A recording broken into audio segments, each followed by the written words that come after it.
Morning. Thank you so much for joining us right here on the studios of ABS Television for another post-cabinet media briefing. Cabinet having met yesterday, and here with us to provide the details of some of the decisions taken by the country's executive, the Minister for Information, Honorable Melford Nicholas, and the Chief of Staff in the Prime Minister's Office, Ambassador Lionel Hurst. Over to both gentlemen. Thank you very much, Mr. Burford.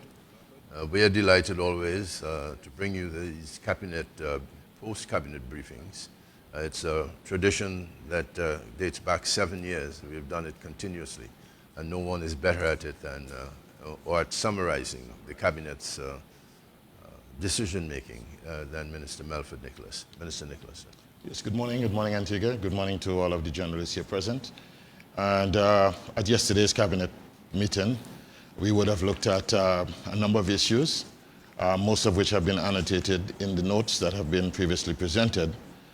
You would, however, note at the top of the list would have been a discussion yesterday in cabinet related to one of the more topical issues related to the issues surrounding Mr. Mehul Choksey, who had been reported at the end of last week to have been missing by one of his family members. It turned out that he had been located in Dominica.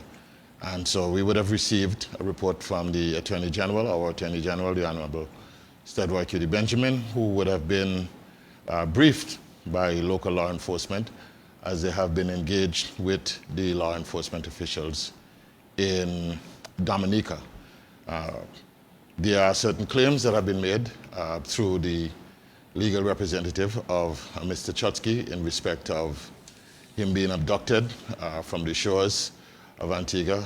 These are claims that are currently being investigated by both agencies of law enforcement in Antigua and in Dominica. And Cabinet has taken the decision to await the deliberations and the conclusions of both those investigations before it makes any further comment on the matter. However, the matter relating to Mr. Choksey's movement from Dominica is a matter that has wended itself into the courts. And as has been reported in the news last evening, that matter is now being determined in the courts in Dominica even as we speak. And so again, we will await the outcome of that particular matter. So again, from the standpoint of where this Choksey matter started, one would be reminded that Mr. Choksey became a citizen of Antigua and Barbuda by the Citizens by Investment Program.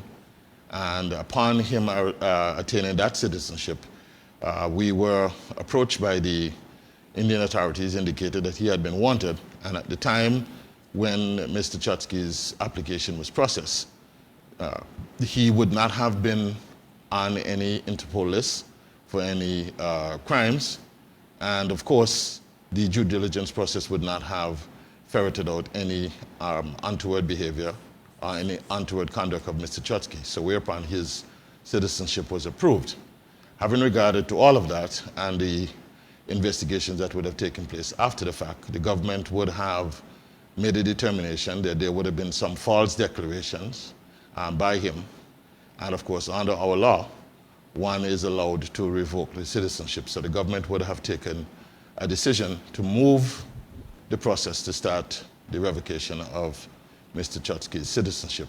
Those two matters, both in terms of the extradition that has been asked for by the Indian government, and of course the whole question of revoking his citizenship, are matters that Mr. Choksey has challenged in our courts, and they are still matters that are pending. So it is as a result of all of that that we are now at the cusp of another issue involving Mr. Choksey. And as these matters wend their way during the courts, the government and the cabinet will have no alternative but to operate within the context of the law and the determination of the courts in all of those circumstances.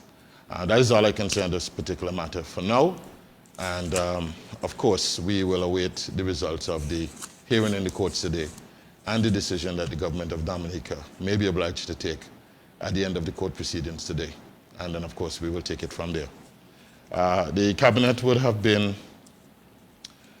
presented, or would have been advised by the chairman of the tenders board, of the changes that are likely to take place over the coming 18 months in relation to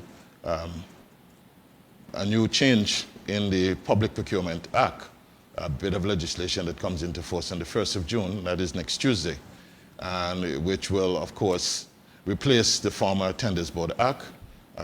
And we were advised and educated as to what are some of those changes in respect of administrative changes that will have to take place. The Cabinet was satisfied that the legislation does contemplate in regulation a period of forbearance in which we will transition from the old into the new.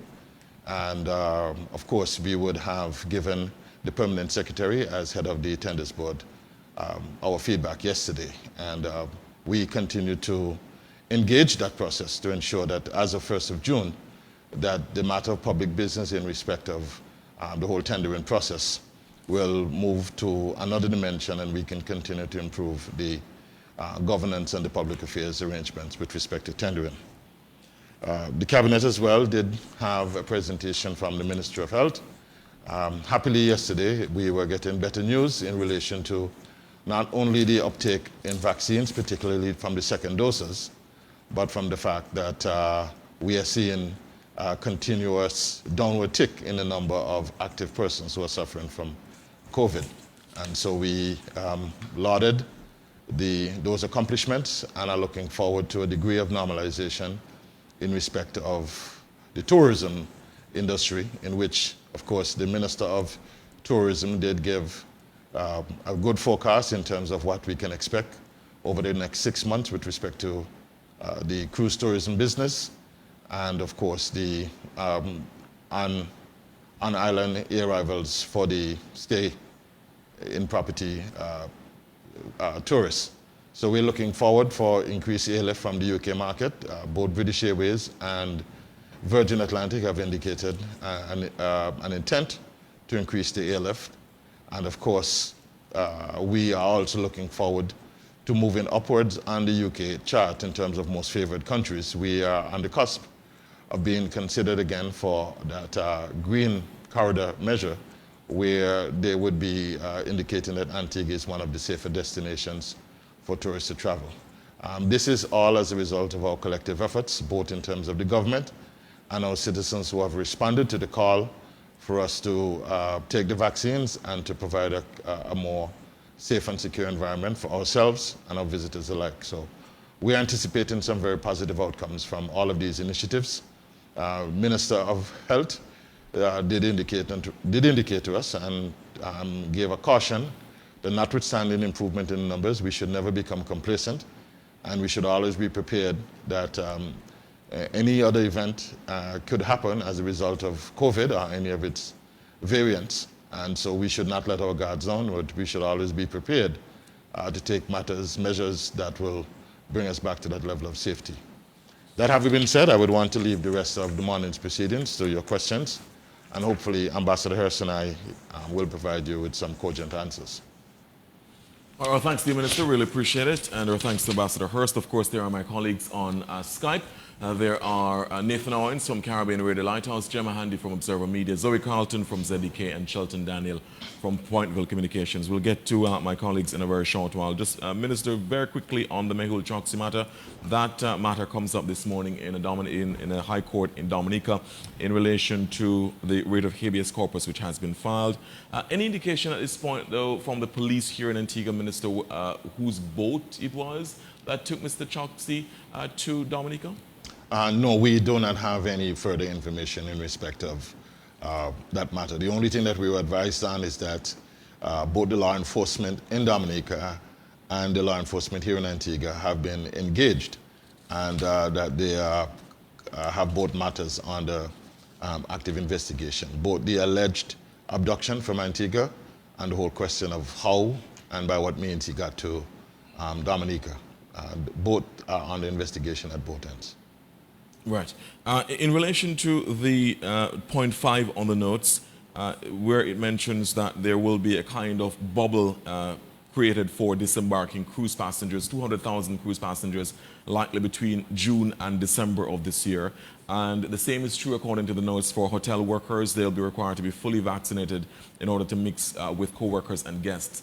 We know what the Hotel Association has said about new workers seeking employment, Minister, that they'll be required to be fully vaccinated before they're even considered for employment. What about existing workers in the hotel sector? What will be the position by the hoteliers to them? They are actively encouraging the employees to become vaccinated. And I think more and more, it is going to be a market-driven undertaking in that if hotel owners and operators recognize that their properties are losing out because they cannot demonstrate to the trade that they're in fact a safe and secure environment, and more of the employees are operating in that environment where they are vaccinated and provide that extra layer of protection, then I believe it will dictate what happens next. But we are satisfied that the message has gone out and that persons are becoming aware. I believe the Ministry of Tourism is going to take an active role in working with all the other stakeholders, be they tour operators, taxi drivers, vendors in the shopping malls in the Heritage Key, Redcliffe Key area, to bring increased awareness.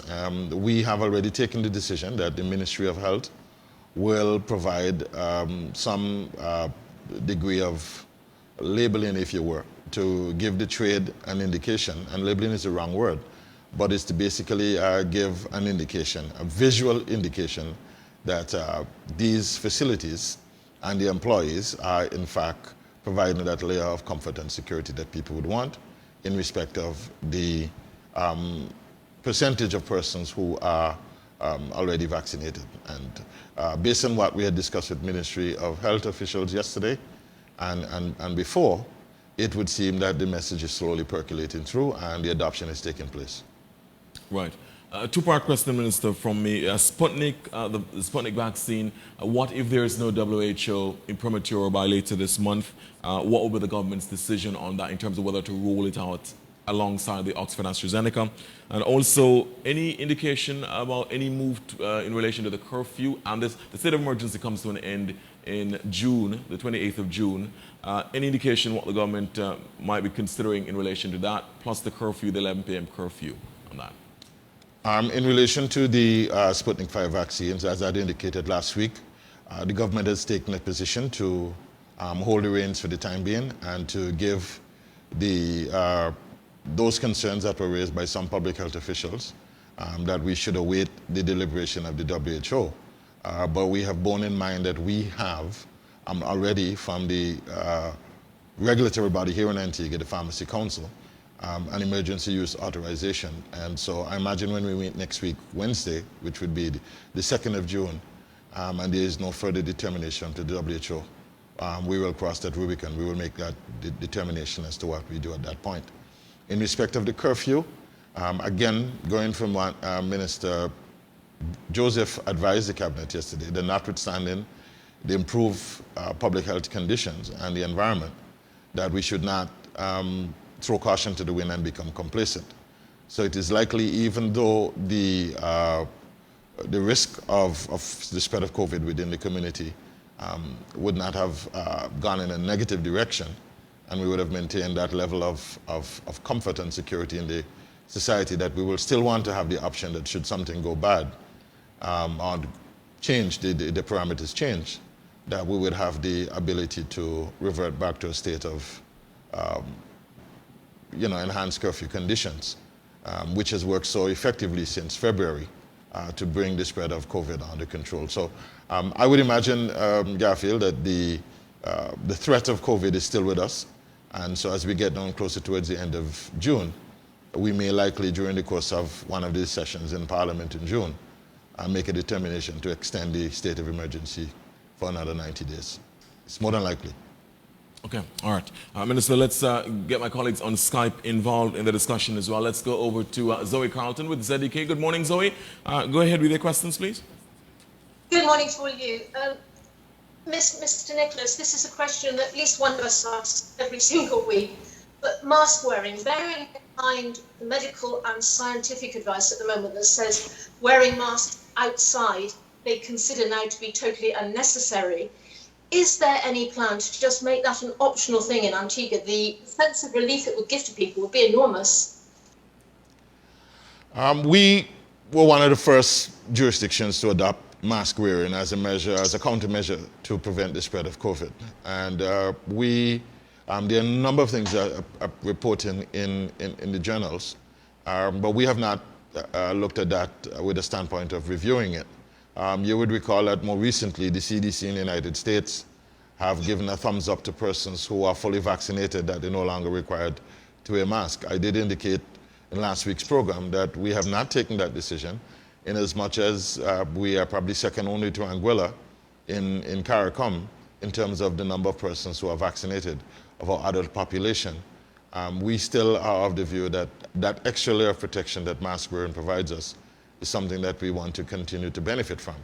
The whole idea of removing the mask publicly, we believe, maintains a level of awareness and caution and the severity of the disease in the population. To remove it, I think, will send the wrong signal at this stage. But we have not had any indication from our public health officials that we should give any consideration to that.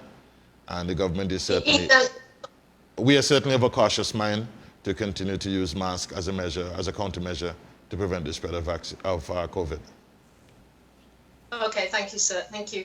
And with the protocols arriving at the airport, we talked about it in some detail last week, but we keep seeing different advice coming from different places. Could you just clarify again, what are the protocols for people arriving at the airport? Because we keep seeing different things. And the other question to that, sir, is it 72 hours before arrival that the test has to be done? Again, we're seeing contradicting information. Okay, well, I would ask persons, including yourself, Zoe, to pay close attention to the travel advisories, and they have been updated, and the more recent travel advisory would give the exact position of the government. And these travel advisories are revised from time to time as the policy changes. But we have reverted back to a 7-day COVID test, PCR test, on the basis that the hotel sector has given an indication to the government that it is going to be extremely problematic for them in terms of persons who would want to come to Antigua for vacation to be able to achieve, to fit into that window of having a PCR test within 72 hours. So we have reverted back to give consideration to that. In relation to persons arriving at the VC Bird International Airport or at any of our ports of entry with a complete dose of vaccines, they're given an option. If they do not want to be fully quarantined, they could take another test, and we are speaking of not tourists, of persons who are getting into the local population. They could submit to another test and be subject to 48-hour quarantine arrangement.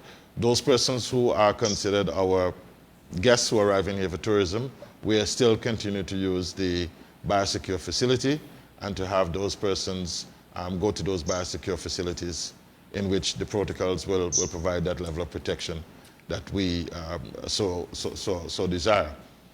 Based again on the information that we had last December until about February, the information that we had is indicated that the major threat that we had in terms of COVID coming into our communities and spreading did not necessarily come from tourism. It would have been from persons coming back and dwelling within the local population. And so we continue to operate with that statistical information at the back of our mind, and we believe that the dual approach has worked well. It has enabled us to maintain safety, but at the same time to rekindle our main source of income as well, the tourism industry. Thank you, sir. On to something completely different. You discussed yesterday the thought of early childhood centres for preschool children. Have your thoughts on that developed as far as considering how much it would cost for people, or whether young families could send their children free? This is in the formative stages. I think it's just an indication of how the government sees it can play a role in helping to support families even from that tender start. And so I don't think the ink is dry yet on any of the policy positions. but it's an indication of where we want to go with this. So I think it is open for input, and we would welcome input from any stakeholders or any person of interest. Thank you, sir. And one last question, if I may. The US has advised people travelling to Japan for the Olympics. They're holding back some of their athletes. We have quite a few athletes ready to go to the Olympics. Are we watching that very carefully? Are we likely to stop our athletes going? From what I have seen, and we did not specifically discuss this yesterday, both the chairman of the local NOC, the Honorable Paul Chet Green, and the Minister of Sports, the Honorable Darrell Matthew, have indicated that there is a requirement to give greater support to our athletes who are intended to participate in the Tokyo Olympics. I have not seen or heard any information that there is any consideration being given to not participating. Of course, if the situation changes drastically, then we may have to give it some consideration. Bearing in mind that during the summer and earlier parts of this year, sorry, not the summer, but earlier part of this year, Antigua would have hosted an international sporting event. That is the West Indies versus Sri Lanka series. And we would have done it in a bubble environment. Our health facilities would have been extended to persons who were participating in that event. And it was fairly well managed. And so that gives us a level of confidence to indicate that international sporting activity can take place within that bubble environment if it were managed properly. So we have a degree of confidence based on our own lived experience that it is something that our athletes can participate in and benefit from. And hopefully they will, at least some of them will go through to the stage where they can be considered for medals. Thank you very much, sir.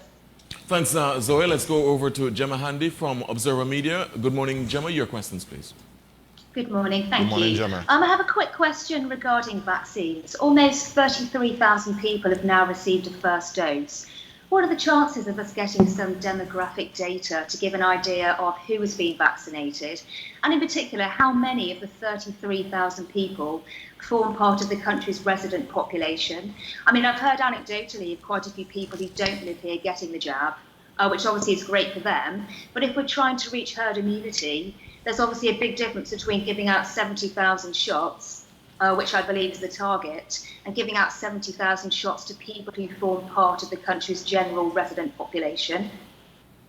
Fair question, Gemma. And I would say that based on the fact that associated with the vaccination centers are a cadre of persons who are actually doing the data entry, including members of my own staff, I would say that the information is available, and we may have to begin to look at that granularity itself. In terms of how we can anonymize that data and share it with the public is something that I will certainly discuss and raise with Minister Joseph, and to give the public some insight. Because if we can learn from it, I believe the Prime Minister at the renaming ceremony of the Celeste Bird Mount St. John did raise some concerns about a number of persons, and he did give a demographic indication as to his concerns that maybe there are certain ethnicities within our population that have taken better advantage of the vaccine. It may help in a further public push to get more persons vaccinated. So I think your question is in order, Gemma, and the data is certainly available, and it's a question of how we access it and how we can share some of that information in an anonymized way. And when I say anonymized, I mean removing the personal health information of individuals and share the rest of the demographic information with the public is certainly something that I am prepared to discuss with Minister Joseph based on the question that you've asked. Thank you. Do we have any update on what FETs might look like this summer? July the 16th was previously stated as being the earliest date that a FET could take place. I'm not clear whether that's a hypothetical date or an actual one. But also, how do the FET plans mesh with the current ban on live and loud music? The environment for quote-unquote FET, we would have discussed this with a number of promoters, and I think the July 16 date is a bit more than hypothetical. I think it's a date that is being worked on to have the first prototype, if you will, of an event limited to about 300 persons. That will be limited to fully vaccinated persons. So I believe that the concern that the chief health inspector would have had for bars and environment where there's going to be a mixture of persons, vaccinated, non-vaccinated, partly vaccinated, the concerns about gyration and close personal contact would not certainly prevail in the environment that is now being contemplated for the 16th of July event. So I imagine that there will be a further degree of relaxation if persons who are fully vaccinated are in an environment where they can socialize. And the intent behind that is not only to bring back a degree of normalcy, but to encourage in an incentive type of way for young persons to be able to see that the path towards normalization is for increased inoculation of the population. I do believe, Gemma, that within the coming days and weeks, as that program develops and begins to roll out, we may have a better indication. But I think you will have a pretty normal looking event in terms of what that FET would look like on the 16th of July, because it will only be there and it will only accommodate persons who are fully vaccinated. So I think the risks of transmission of COVID will be practically eliminated from that event. And so it would look normal. Second part to that question, then, given the fact that you have to prove you've been vaccinated to attend and also to take part in some competitive sports, as outlined in the Cabinet notes this morning, has the government considered the potential for forgery of vaccine cards?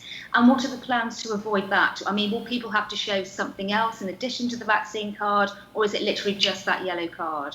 Yes, well, I don't think you were actually on the panel that time when we discussed it, Gemma, but when we were completed the conversation with the promoters, there is going to be an electronic preview or review of persons who are going to be attending. So the event is only going to be facilitated through electronic sales of the tickets, through the app that is very well known to persons, and that app, or the organizer behind that app, would first get the confirmation from the Ministry of Health by the examination of the database that the persons who have made an application for a ticket are in fact fully vaccinated. Once they have that, then they will proceed to selling them the ticket. But still at the same time, the persons who would arrive at the event would still need to produce a photo ID and an indication of their vaccination card. So it will be a three-tiered process that will ensure that only fully vaccinated persons can attend. Okay, understood. And one more quick final question. And I know that the tracking bracelets did come up last week, but I'm not clear on how many of them are currently in use, if any. How many are actively not working, as in they were faulty? And given the fact that the first 200 cost $30,000, do we get a refund from the manufacturer? There's a significant level of disrepair in the bracelets in terms of how they have stood up to the field application, and it is fair to say that there's been a degree of dissatisfaction with the performance of the bracelets. And yes, my ministry is in active contact with the providers, the suppliers, and seeking a full replacement with an upgraded version of the vaccine. Even yesterday, the Minister of Health did further raise with me his concerns, and it is going to be left to the determination as to identifying an alternative bracelet as well. But it is part of the armory that we continue to use in our battle against COVID. So yes, there is a degree of urgency associated with getting an upgraded replacement for the ones that are faulty, but as well to look for an alternate supplier as well. Okay, thank you very much, Minister. Thanks very much, Gemma. Let's move on to Nathan Owens from Caribbean Radio Lighthouse. Good morning, Nathan. Your questions, please. Good morning, gentlemen. Minister, the new quarantine protocols, I believe, for fully vaccinated individuals, I believe they go into effect for June 1st. Is the government confident that all the systems are in place for these new quarantine protocols to be implemented smoothly, as far as people being notified within 48 hours of their test results? Well, thank you for that question. And this was part of the reason why we had delayed the implementation, because the public health officials did ask consideration for allowing them some time to get the protocols and to get the operational aspect of putting the protocols in place before it became effective. So one would have to assume that the last week and then some would have been sufficient time for them to make those arrangements. Up until yesterday's cabinet meeting, we did not have any indication from the public health officials nor the port health officials that they required more time to be able to put these measures in place.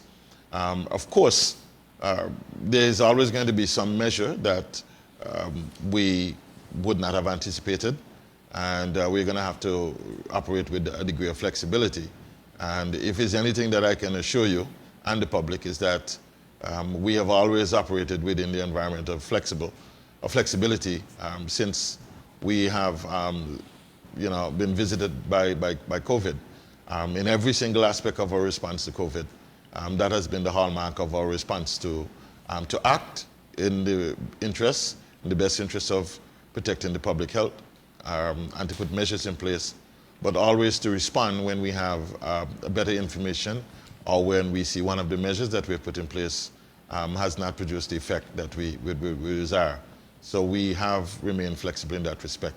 I can say this though, that based on the increased volumes that are returning to the VC Bird International Airport, beefing up personnel in that particular environment, both in terms of port health and immigration and other security arrangements at the airport, continues to be an area that we have to watch, inclusive of the operations down to the ground transportation operations. So it is an area that is achieving the acute attention across a number of ministries, the Airport Authority, the Ministry of Tourism, and the Ministry of Health. On a different topic, the notes state that those who wish to be involved in competitive sports such as football, netball, basketball, and even cricket will be required to have taken 2 doses of the available vaccine. Is this a requirement only for organized sports, or will this also affect pickup games at local community fields and courts? Well, let me say that the Ministry of Health did give that indication yesterday to the Minister of Sports. I imagine that it is a point that we'll have to look at from the standpoint of what is it that we're trying to achieve. Again, I make reference to the West Indies Sri Lanka tour and what took place within that environment. If you consider that it takes 90 days from the first shot to the completion, that a person would be fully inoculated, and then of course there'll be a further 2 weeks before the vaccines take full effect. It may be infeasible to have some of these sporting events because the season would long have passed. And so it may well be, and I can almost imagine Minister Matthew coming back and asking for consideration that it may be sufficient to allow some of these events to take place with the first dose. But clearly, we are trying to achieve a level of herd immunity in the population and to bring back a level of normalcy. And we want everyone to understand that normalcy comes through a process of immunity, herd immunity. And so we're not backing away from that, but in terms of the implementation of that regime, we may have to take a soft approach. If we do want persons to have the benefit of outdoor activity and healthy pastimes in terms of sporting activities, we may need to have a look at maybe not the 2 doses before we start, but certainly a single dose and moving onwards. But clearly there is a lived, worked example with respect to the West Indies Sri Lanka tour that we have observed and we have learned from it. Thank you. I know, especially over weekends, you can very regularly observe large groups of especially young people playing or basketball on community courts or fields. Is that allowed presently, or what is the government stand? Social gatherings are allowed up to 25. And yes, we understand that there is a risk associated with that. And persons who are engaged in these types of activities, all that we ask is that they remain mindful that should an event occur or an infection take place in this particular environment, we want people to be continually aware of the environment of persons who they have come in close contact with, such that they can help the contact tracing teams to be able to circumscribe the spread of any further COVID in the population, COVID infections in the population. So yes, we are not, being draconian to the standpoint of restricting that type of outdoor activity. But bear in mind that there are risks associated with it when the numbers take up beyond 25. Thank you very much. Really appreciate it, Nathan. Thank you so much for your questions. Minister, one final one from me in terms of the procedures to be implemented as of the 1st of June. When I interviewed Minister Joseph 2 nights ago, he indicated that Cabinet would have discussed the issue yesterday to make perhaps to refine the modalities and so on. Is there any change in relation to the processes for incoming passengers as of the 1st of June? Would they still require a test at the airport after coming in with a negative test? Yes, but it's an option that persons have. It's a whole question of if you want to avoid the longer version of the quarantine, you submit another test and then you can be out in 48 hours. And so that is the refinement that we would have discussed yesterday. But more importantly, for tourists who are arriving here and staying in our biosecure facilities, that level of restriction is not to be applied to tourists. They are going to be allowed, whether they are here with a full dose of vaccines or just a PCR test, they're going to be allowed to enter those facilities and participate in the fair of what's on island.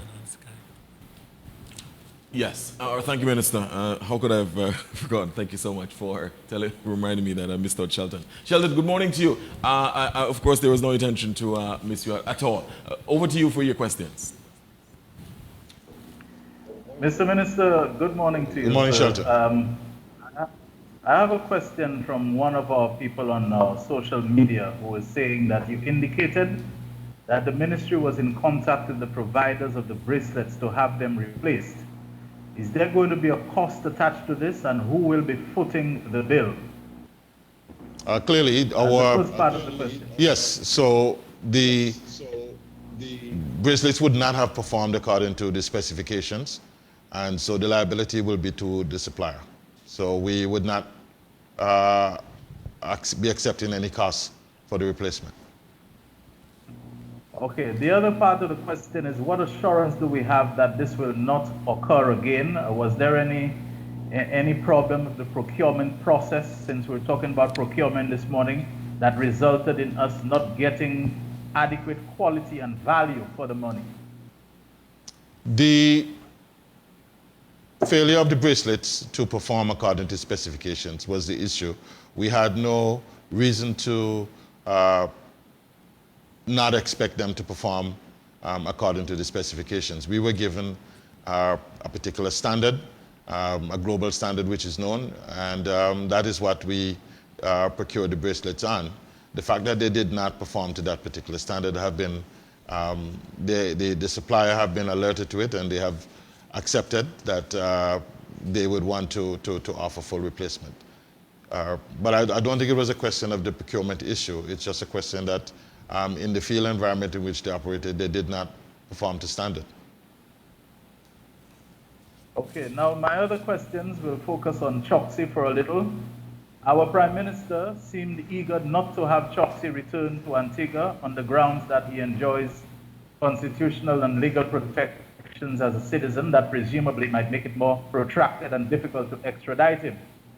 But isn't that citizenship the exact reason you cannot legally prevent his return? And I'm saying that is a position I heard the Prime Minister take in respect of people coming from the Dominican Republic returning to Antigua, who were citizens, that no matter what the risk, we cannot prevent citizens from coming back to Antigua. And some people are saying if he comes back to Antigua, if he did abscond, if it turns out to be so, he would have prejudiced his own case and violated whatever bond conditions he was under, and make his extradition a lot easier, since he would now be a certified flight risk. So I'm just asking, on the question of a citizen being barred from returning to the country where he has citizenship, and Mr. Choksi, the court has not yet reached the stage of stripping him of that citizenship, can we legally prevent him from coming back to Antigua, even without any court process? That should be something established in law. So I'm just asking, in the case of Choksi, doesn't that apply until he is stripped of the citizenship? You're correct. We cannot be legally prevented from returning to Antigua. But in respect of me speculating on the other issues, I wouldn't necessarily want to venture an opinion on that, but you are correct, in fact, that as a citizen, he is entitled to be protected by the laws and Constitution of Antigua and Barbuda. A little more of Choksi. Is it known whether he undertook or attempted any investments or business ventures during his time in Antigua? And what would happen to these in the event of his being deported and eventually convicted, if he has any business interest there?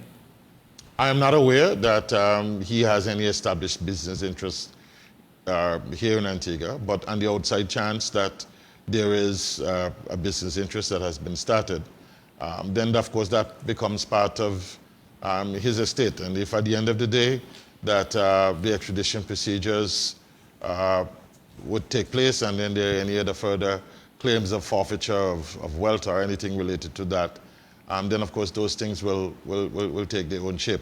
I'm not in a position to speculate on any of those outcomes, but as again I've indicated, I'm not aware that there has been any investment started here in Antigua since Mr. Choksi has arrived. All right, my final question is still a Choksi question. I have never heard any suggestion that Choksi possessed seamanship or navigation skills that would have allowed him to sail himself to Dominica. So if he left by boat, as from everything I'm hearing, the indications point to that, does it now cause any concern about the level of monitoring of boat and yacht traffic from that part of the island where Mr. Choksi was living and where I think his vehicle was found in that broad area? Does it point to a need for more thorough screening of who and what they have on board when outbound as well as inbound sea traffic, marine traffic is concerned? Has it caused any worry in particular that a fugitive was able to leave on a boat and apparently he was not spotted by those who could and should have spotted him? Again, the total circumstances surrounding that fateful boat lift is unknown to us at this point in time. However, the consideration of, in terms of our border security and what happens at our seaports and our seaward, our inlets, in terms of the number of craft that ply the operations here, is a matter of national security. I'm sure you would be aware, Shelton, that as recent as 2 weeks ago, there was another event where ostensibly a seacraft was stolen from Antigua, and the person who stole it eventually arrived in a neighboring Caribbean island, St. Kitts to be specific. And so the ease at which persons could move seacraft between location to location is not lost on us. But what technologies do we apply?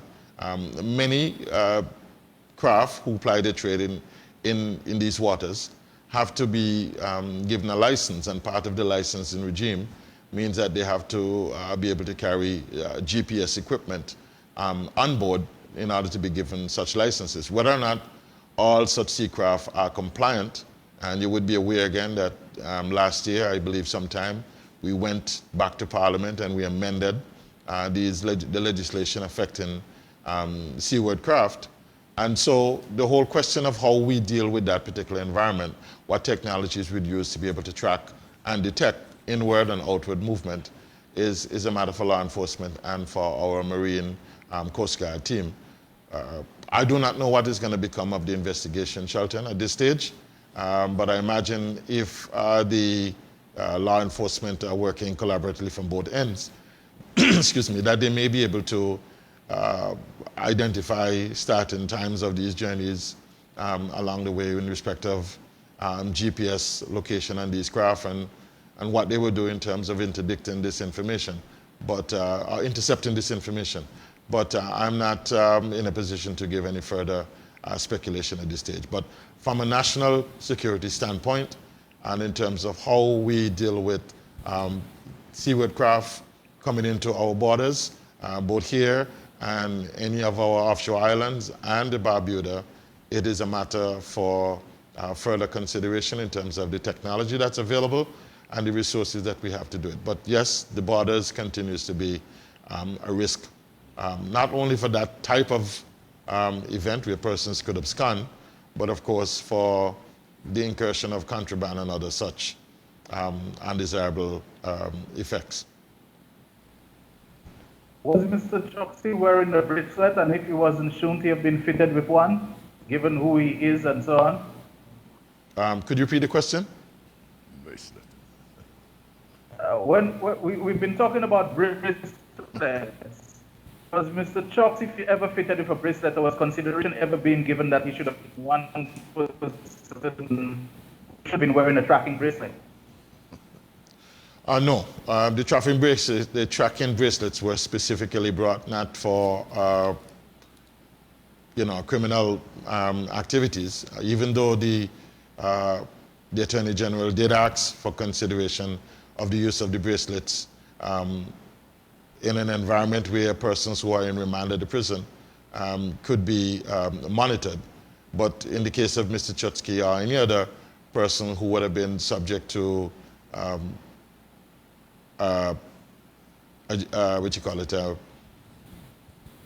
where he was being sought by a foreign government, we did not have any application of the bracelets in that environment.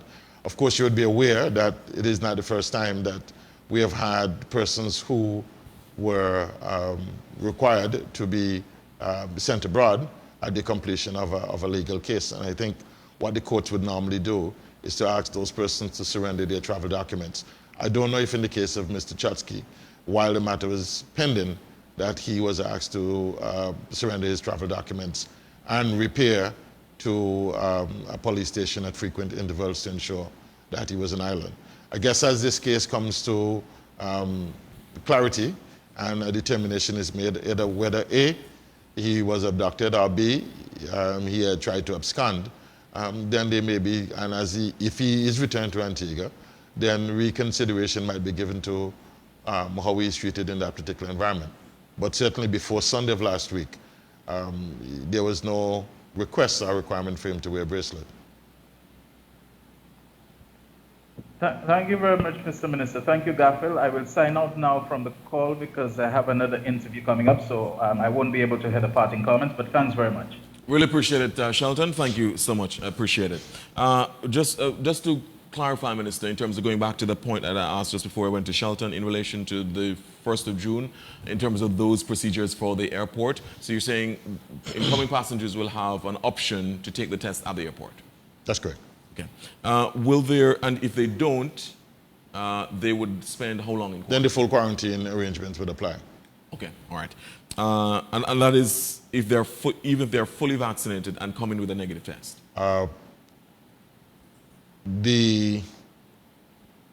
I'm pausing on that point because I want to be clear and specific. The issue of fully vaccinated persons presents a different level of risk than a person who is just appearing here with a PCR test. And so what we have given them is an opportunity to reduce that level of weight before they can mix and commingle. And I think the Ministry of Health still reserves the right to say, we want to be absolutely sure that you cannot inadvertently pass on the virus to a person, and we will require that 48 hours to be able to do that. If they do not want to do that, then we will have to make that determination for ourselves. Okay. And finally, would there be enough tests available? Would this be the PCR test that's available at the airport or the rapid antigen test? It will be the swabbing, the nasal pharyngeal swabbing that will take place. And then, of course, the testing will be done at the Mount St. John Medical Center, the Celeste Bird Mount St. John Medical Center laboratory. And there's going to be a fast track for those type of tests to ensure that they can be returned, the results can be returned within 48 hours.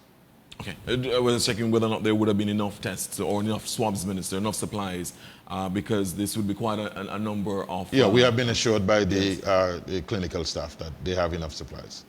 All right, excellent. Thank you, Minister. Back over to yourself and Ambassador Hurst to wrap things up.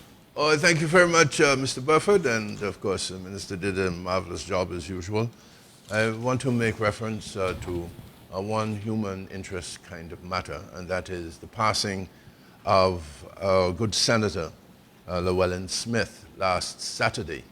Llewellyn Smith began serving in the Senate in 1971, that's 50 years ago, and served several stints in the Senate. He was also very active in the Antigua and Barbuda Labour Party executive meetings and is remembered for the clarity of his conviction. He was, in fact, very much tied to Vere Cornwall Bird, the first leader of the Antigua and Barbuda Labour Party. His funeral date has not yet been set, and several of his daughters are scheduled to arrive next week to participate in the planning of this official funeral. But our condolences, the Cabinet's condolences, go out to Comrade Llewellyn Smith and his entire family, or to the family of Comrade Llewellyn Smith, and we will miss him greatly at the Antigua and Barbuda Labour Party gatherings.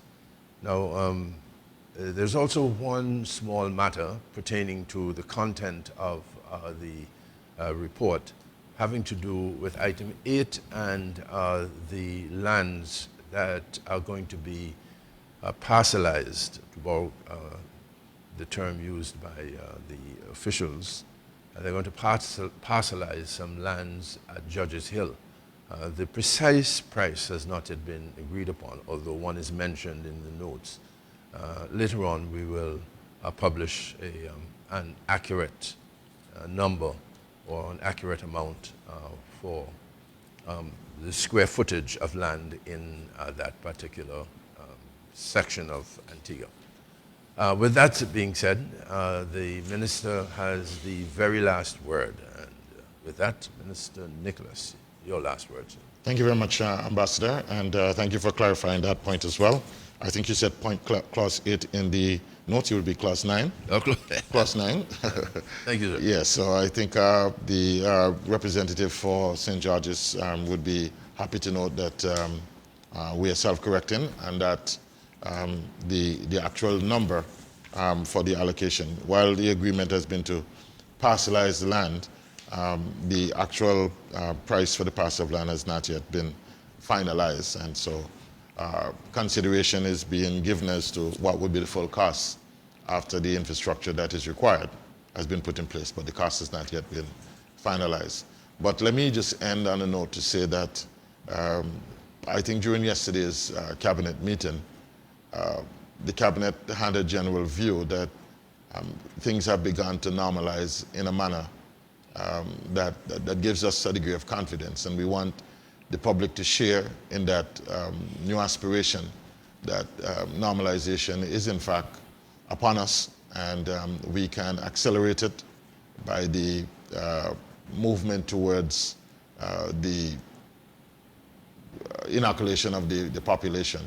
And while we have moved away from the conversation as to mandatory, no one is going to force anybody to take vaccines. But based on the fact that I think the dust has settled, and for persons to realize that all the vaccines is doing is actually giving us that extra layer of protection against the COVID-19 vaccine and its variants, and that we are going to be able to have more protection as more of us get into this particular area. We will begin to see a return in the tourism trade, an expansion of economic activity. And of course, as we begin to see schools and all other forms of social activity return to a degree of normalcy, I think we would have done ourselves very proud. And I just really wanted to share that whole sense of good feeling and aspiration with our public this morning. and to give an indication on behalf of the government that we are thankful to the support and the response that we have received from our very attentive public. And we continue to encourage each of us who have come to this conclusion to encourage another person who is still doubtful to share the information that we have used to come to our conclusion with them and to help them to cross that barrier in terms of fear, uncertainty, and doubt. And some more of us can become inoculated, and each of us will help to make that sense of new normalcy in the environment where we have to live with COVID and the scourge of COVID possible as we go forward. So thank you all for attending to these proceedings, and we look forward to our continued engagement in the new week. Our thanks to Minister Nicholas, and our thanks to Ambassador Hurst. Our thanks to my colleagues who joined via Skype. That's Caribbean Radio Lighthouse's Nathan Owens, Gemma Handy from Observer Media, Zoe Carlton from ZDK, and earlier we had Shelton Daniel, who had to go to another appointment here and ask questions as well. Our thanks to you for joining these proceedings, whether you did so on radio or television or online. My name is Garfield Burford. Of course, we'll be unpacking aspects of the post-cabinet media briefing in our subsequent newscasts. Good morning.